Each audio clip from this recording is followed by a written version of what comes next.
welcome back to my channel this week. How we all doing? Yaya Kuke, Baoni, what's how are you in French? Sava? Ha! Hey, polyglot in the making.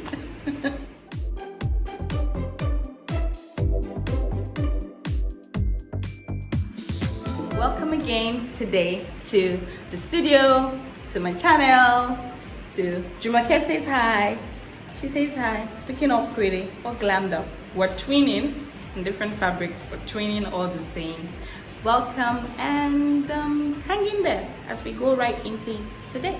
So today I want to be talking based off on where I left off last week. We talked about building multiple sources of income. I'm really not going to do a rundown. If you didn't watch that video, please go back and watch that because I'll just be continuing from where I stopped. In building multiple sources of income, one of the biggest challenges that I have experienced, and I'm sure a lot of people experience, is raising funds, right? So I'm going to title today's episode How to Deal with SBS.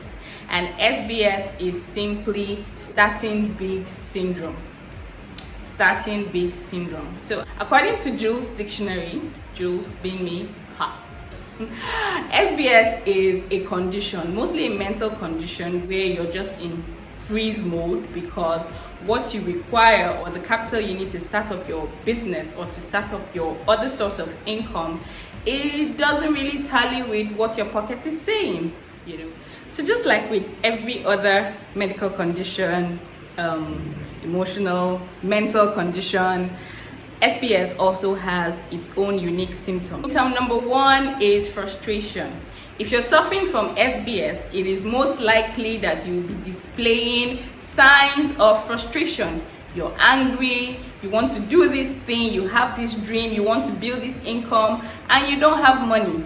That is the first symptom for someone who is suffering from SBS. If you are in that constant state of mind where you're just tired of this country, trying to gather this money since you don't have any best uncle, if you're in a constant state of asking yourself, where were your parents? What were they doing when Dangote was building and Otedola were building their own fortune? Like, why can't you be great? You have SBS there. So the second symptom of SBS is procrastination. So you had that idea when you were 18, just when you were about to finish grad school, or just when you were about to enter into the university, or at whatever point you were, and you have had that idea for the longest time. But the problem is that there's no money. So 5 years have passed, 10 years have passed. Okay, well, and here we are. Gray hair, aching back, you know, and you're just basically not doing anything. So you know that you have SBS when the only reason why you have not actually started out with that business is because you could not fund it. You wanted that big, you wanted to raise that big sum of money to be able to fund it and start out big and show them that, you got this. My dear, you have SBS. So fortunately for anyone and everyone who is watching this video, Dr. Jules has a cure. So I'm not just going to talk about your symptoms. By the way, those are just two of the symptoms, but there's a cure. Now, a scientific approach, a scientific approach I have developed over time that has worked for me is, when I want to build another source of income, how I deal with SBS is basically SLS, and SLS is to start lame. Start lame. We don't want to hear this, but it's the truth. You want your uncle to give you money, or your aunt, or your parent, or you want to be able to save to raise a certain amount of money to be able to go big. Meanwhile, most of the time, what it needs is just for you to be able to start lean.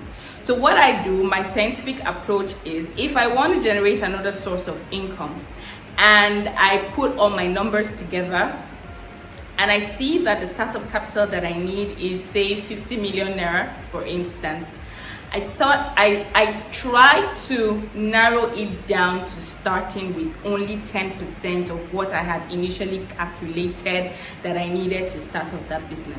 So rather than seeking for a 15 million naira investment or loan or grant, of course, depending on the type of business or idea or product or service you want to go into, I start out first with my own 10%. I start out with like 5 million naira, for instance, and then I sort of try to build my 5 million naira in such a way that I see if that my idea or that other product or service I want to go into will work.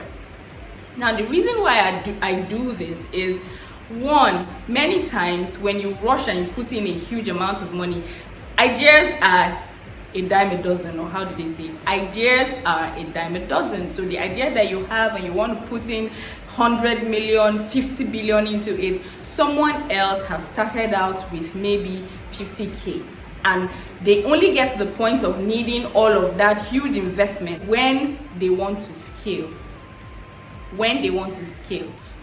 So if you're just starting out in building that sort of income or building that business or building that brand, I would say that you use my scientific technique of 10%. Start lean, start small, and just sort of only request for much bigger funding when you want to scale up that business. But you can start with just a fraction, a 10%. I mean, in fact, for me, it is even it goes even much further. So whether I have the entire sum of money I need or not, I would rather put the 90% in probably a savings account or an interest-based account, and just to see what that 10% would do. The way that an idea works in your head is different from the way it works physically. So it is very important that you don't drown or throw in huge sums of money down a drain because you want to do big. Start lean, start small, okay? So the second cure that I have found to be very effective if you have SBS is to partner, to have people that you're partnering with, to bring other people into the idea. So how that works is, if I have a list and on my list is equipment for 100 billion naira. So if you need 100 billion naira, for instance, and someone who can lease or who has those equipment, you can do a proposal and say, can you be a partner? So at the end of the day, you will not need 100 billion anymore. It will be reduced because you already have someone who is going to bring in equipment that are probably worth 80 billion. If you need someone who will be in tech, offer them certain shares or percentages in your business or in the venture or in the stream of income that you're looking to build. Basically, partnership, not only do you share the risk, it has a lot of rewards. Of course, being able to find the right partners is also a very valid point, but it has a lot of rewards. You're sharing the risk. Yes, you're sharing the reward, but when you're sharing the risk with someone else, there is sort of a better balance. You're not under pressure to raise that big sum to be able to start that business or start that venture anymore. Okay, so I'm going to stop it at 2 because I want this video to be a lot shorter than the others. Let me know if you're suffering from SBS, and let me know if this was helpful. Of course, there are quite a number of tools that you can use to teach yourself to start lean. I read The Lean Startup by Eric Rice, when I was just going to start up all of this. So you can start by reading that book and just learn how to deal with SBS. You're not alone though. We all have like the start big syndrome. Everybody wants to start big, but you start small and grow it from there. That's a more effective way to build that business or that income. So until next week, see you all. Subscribe. just that button. Click on it. Thank you. Bye.